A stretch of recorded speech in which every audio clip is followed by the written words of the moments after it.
ভগবান শ্রীরামকৃষ্ণ বলছেন, ঈশ্বর চিন্তা করে দেহত্যাগ করলে ঈশ্বর লাভ হয়, আর এই সংসারে আসতে হয় না। কিন্তু সবাই মৃত্যুকালে ঈশ্বর চিন্তা করতে পারে না। কারাই বা পারে আর কারাই বা পারে না, ঠাকুরের আজকে আমরা কথামৃত থেকে সেই জিনিসটাই জানতে পারবো। আর আমরা নিজেদেরকে কেমনভাবে প্রস্তুত করব যাতে আমাদের মৃত্যুর সময় আমরা ঈশ্বর চিন্তা করতে পারি, তাহলে কিন্তু ঈশ্বর লাভও হওয়া সম্ভব হয়। ষষ্ঠ পরিচ্ছেদে শ্রীরামকৃষ্ণ কথামৃতে ঠাকুর বলছেন, শ্রীরামকৃষ্ণ বলছেন সদরওয়ালার প্রতি, আচ্ছা, অভিমান অহংকার জ্ঞানে হয় না অজ্ঞানে হয়? অহংকার তমগুণ, অজ্ঞান থেকে উৎপন্ন হয়। এই অহংকারের আড়াল আছে বলেই তাই ঈশ্বরকে দেখা যায় না। আমি মোলে ঘুচিবে জঞ্জাল, অহংকার করা বৃথা। এই শরীর এ ঐশ্বর্য কিছুই থাকবে না। একটা মাতাল দুর্গা প্রতিমা দেখেছিল।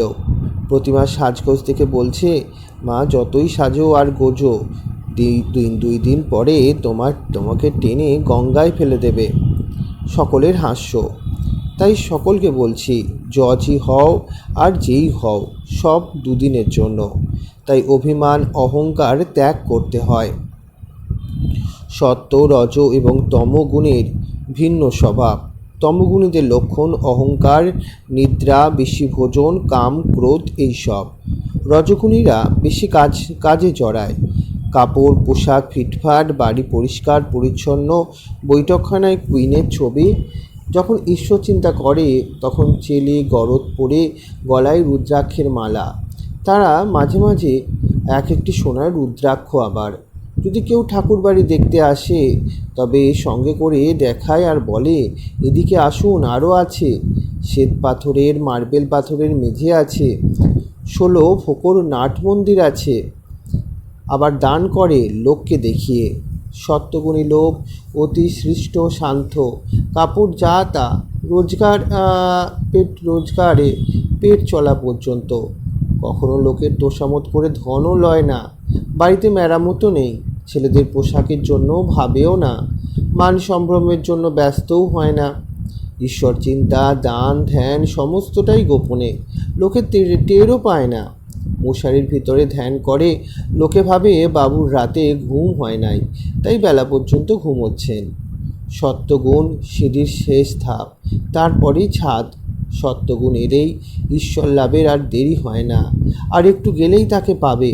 সদরওয়ালার প্রতি, তুমি বলেছিলে সব লোক সমান, এই দেখো কত ভিন্ন প্রকৃতির। আরও কত রকমের থাক আছে জানো? নিত্যজীব, মুক্তজীব, মুমুক্ষজীব, বদ্ধজীব ও নানা রকমের মানুষ। নারদ সুখদেব নিত্যজীব, যেমন স্টিমবোট, কলের জাহাজ পারে, আপনিও যেতে পারে, আবার বড় জীবজন্তু হাতি পর্যন্তও নিয়ে যেতে পারে। নিত্যজীবেরা নায়েবের স্বরূপ, একটা তালুক শাসন করে আর একটা তালুক শাসন করতে যায়। আবার মুমুক্ষ জীব আছে যারা সংসারের জাল থেকে মুক্ত হওয়ার জন্য ব্যাকুল হয়ে প্রাণপণ চেষ্টা করছে। এদের মধ্যে 2-1 জাল থেকে পালাতে পারে, তারা মুক্ত জীব। নিত্যজীবেরা একটা শিয়ানা মাছের মতো, কখনো জালে পড়ে না। কিন্তু বদ্ধজীব, সংসারী জীব, তাদের হুঁশ নাই। তারা জালে পড়েই আছে, অথচ জালে বদ্ধ হয়েছে, এরূপ জ্ঞান নাই। এরা হরিকথার হলে সেখান থেকে চলে যায়, বলে হরিনাম মরবার সময় হবে, এখন কেন?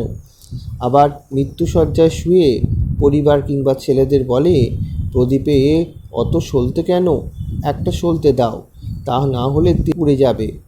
আর পরিবার ও ছেলেদের মনে করে কাঁদে আর বলে, হায়, আমি মরে এদের কি হবে?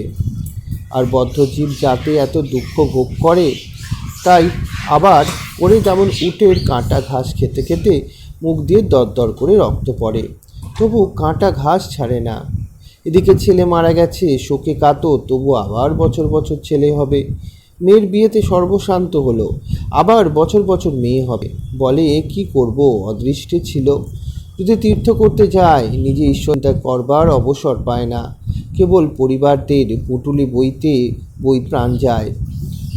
ঠাকুরের মন্দিরে গিয়ে ছেলেকে চরণামৃত খাওয়াতে, গড়াগড়ি দেওয়াতেই ব্যস্ত। বদ্ধজীব নিজের আর পরিবারের পেটের জন্য দাসত্ব করে, আর মিথ্যা কথা, প্রবঞ্চনা, তোষামোদ করে ধন উপায় করে। যারা ঈশ্বর চিন্তা করে, ঈশ্বরের ধ্যানে মগ্ন হয়, বদ্ধজীব তাদের পাগল বলে উড়িয়ে দেয়। সদরওয়ালার প্রতি মানুষ কত রকমের দেখো, তুমি সব এক বলছিলে, কত ভিন্ন প্রকৃতির, কারুর বেশি শক্তি, কারুর বা কম। বদ্ধজীব মৃত্যুকালে ঈশ্বরের নাম করে না। সংসারে আসক্ত বদ্ধজীব মৃত্যুকালে সংসারের কথাই বলে। বাইরে মালা জপলেও, গঙ্গা স্নান করলেও, তীর্থে গেলে কি হবে? সংসারে আসক্তি ভিতরে থাকলে মৃত্যুকালে সেটিই দেখা দেয়। কত আবোল তাবোল বকে, হয়তো বিকারের খেয়ালে হলুদ, পাঁচফোড়ন, তেজপাতা বলে চেঁচিয়ে উঠল। সুখ পাখি সহজ বেলা রাধাকৃষ্ণ বলে। দিল্লি ধরলে নিজের বুলি বেরোয়, ক্যাঁ ক্যাঁ করে। গীতায় আছে, মৃত্যুকালে যা মনে করবে পরলোকে তাই হবে। ভরত রাজা হরিণ করে দেহত্যাগ করেছিল, তাই হরিণ জন্ম হলো। ঈশ্বর চিন্তা করে দেহত্যাগ করলে ঈশ্বর লাভ হয়, আর এই সংসারে আসতে হয় না। ব্রাহ্মভক্ত মহাশয় অন্য সময় ঈশ্বর চিন্তা করেছে, কিন্তু মৃত্যুর সময় করে নাই বলে কি আবার এই সুখ দুঃখ সংসারে আসতে হবে? কেন, আগে তো ঈশ্বর চিন্তা করেছিল। শ্রীরামকৃষ্ণ, জীব ঈশ্বর চিন্তা করে, কিন্তু ঈশ্বরে বিশ্বাস নেই, আবার ভুলে যায়, সংসারে আসক্ত হয়। যেমনই হাতিকে স্নান করিয়ে দিলে আবার ধুলো কাদা মাখে, মন মত্তকারী। তবে হাতিকে নাইয়ে যদি আস্থা বলে সাঁত করিয়ে দিতে পারো, তাহলে আর ধুলো কাদা মাখতে পারে না। যদি জীব মৃত্যুকালে ঈশ্বর চিন্তা করে, তাহলে শুদ্ধ মন হয়। সে মন কামিনী কাঞ্চনে আবার আসক্ত হবার অবসর পায় না। ঈশ্বরে বিশ্বাস নেই, তাই এত কর্মভোগ। লোকে বলে যে গঙ্গা স্নানের সময় তোমার পাপগুলি তোমায় ছেড়ে গঙ্গার তীরের গাছের উপর বসে থাকে।